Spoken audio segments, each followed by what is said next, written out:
There have been a ton of shocking turns in Scream 1996 and the films that followed it up to Scream. Although predictable to some, everyone enjoys them.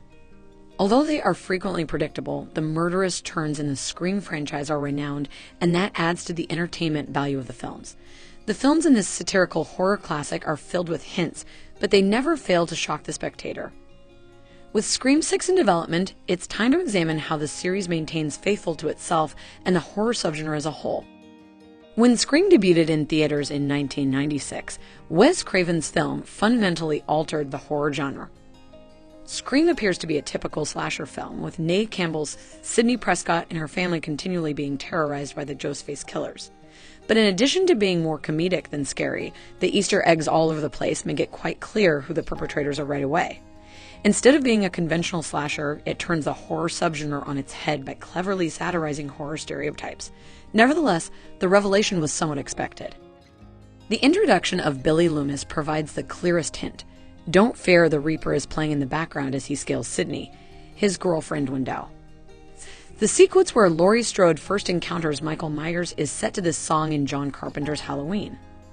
Therefore, this song denotes the appearance of a killer in horror culture. Since a poster for a musical pair is seen behind Billy in this image, it is also hypothesized that Sidney's wall art contains a hint.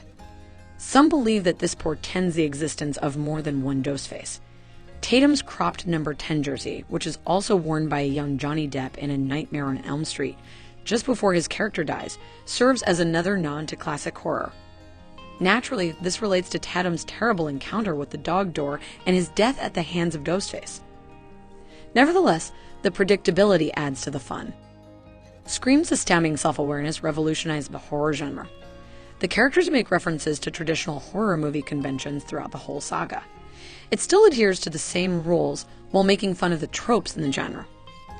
Due to his passion for movies, the adored character Randy Meeks is renowned for predicting the murders throughout the first film.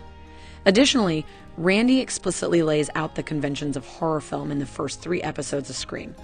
Thus, it is obvious early on in every movie who will die and who will be Ghostface. However, this is all in good fun. It almost feels like a game when watching the series to find every hint.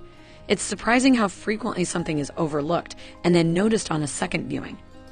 It's no surprise that Scream has a devoted following even after almost 26 years, because each new Scream movie introduces a fresh set of guidelines and Easter eggs. The predictability of a film can occasionally be endearing. It is not always a sign of dullness. Please subscribe our channel for more movie news.